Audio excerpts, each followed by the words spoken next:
પશુપાલક મિત્ર ભાઈઓને મોરી બનાવવાની રીત કેવી રીતની આ સહેલી અને સાદી રીતથી મોરી બનાવી શકશો તો પહેલી 2 વોટ દોરી લેવાની।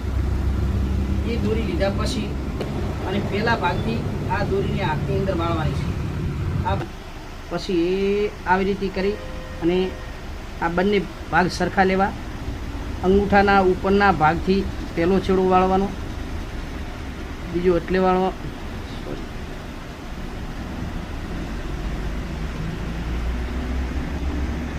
આ પહેલી ગોઠ વાળવાની રીત છે।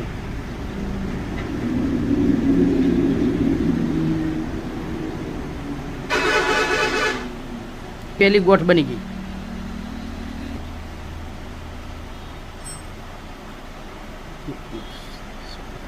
બીજી ગોઠ બનાવવાની રીત, પહેલાં હથેળીની અંદર આરીએ રાખવાની,